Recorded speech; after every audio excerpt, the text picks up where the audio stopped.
Hello, so in this video we're going to be showing how to go from the name of an ionic compound to the formula for that ionic compound. And we'll do this for both regular binary ionic compounds and we'll do it for binary ionic compounds that have transition metals in them. So our first compound, we're going to do one that doesn't have a transition metal. We're going to do magnesium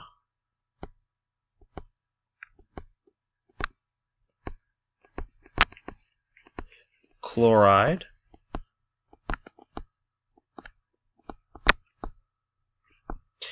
and our one with transition metals, we are going to do cobalt 3 sulfide.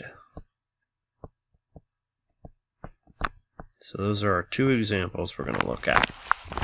So when we go from the name to the formula, the first thing that we're going to want to do is we're going to write down the symbols for each of the elements that shows up in the name.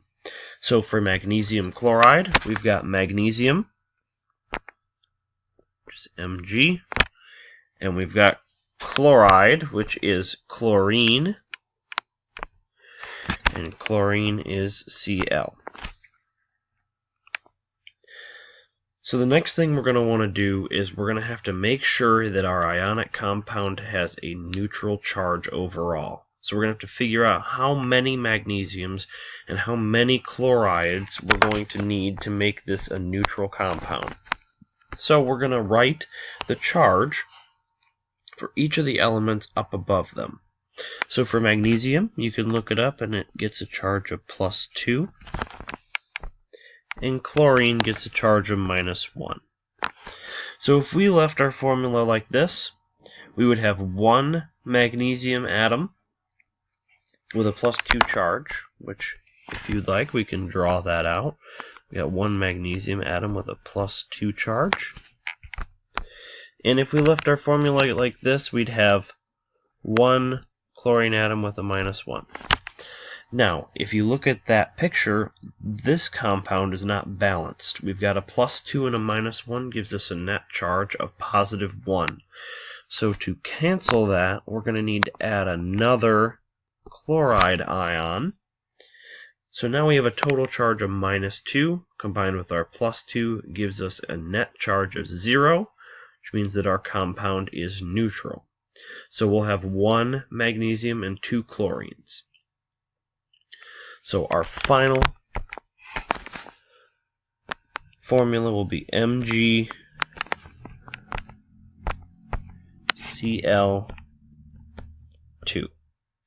Another way to get to that is doing what I call the crisscross method.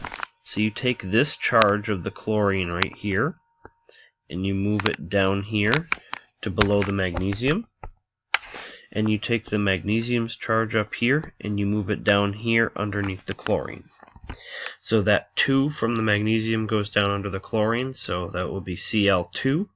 And that 1 from the chlorine goes down to the magnesium, so it would be Mg1. But we don't write 1s in our formula, just having the symbol there tells us that there's 1, so it would just be MgCl2.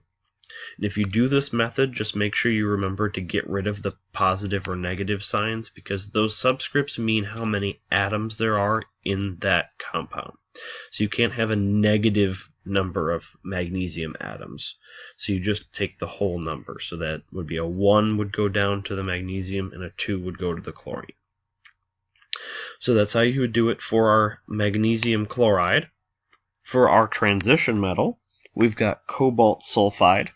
Our first thing to do is just write down the symbols. So cobalt is CO. Sulfide is just S. And now we're going to write in our charges. Now cobalt's a transition metal, which makes this really easy. We don't even have to look up what the charge is, because in our formula it tells us right here what the charge is. It tells us that cobalt has a +3 charge.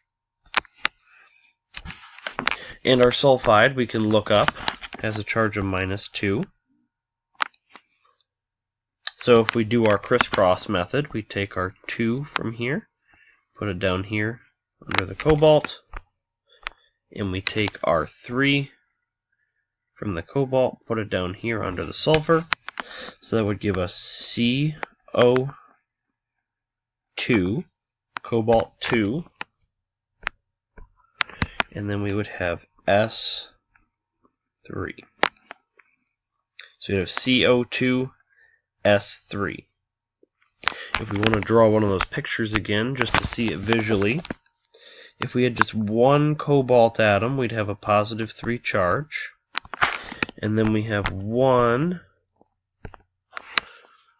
sulfide atom, which has a charge of negative 2. Right now, our compound has a net charge of +1. We have a +3 and a -2, gives us a +1 overall. So we could add another sulfide, gives us another -2. But now our net charge is -1. So now we've got a total of -2. -2 makes -4. And a +3 gives us a net of -1. So now we need to add another one of those cobalt atoms. Gives us another +3. But now we're to positive. +3 and +3 makes +6. And our 2 sulfides gives us a -4. So we have a +2 charge right now. So we add one more sulfide. And now we have a total of -6 and +6. That cancels out. And we've got 2 cobalt atoms, 3 sulfide atoms, so you get CO2S3 again. So that's how you get the formulas from the name for binary ionic compounds.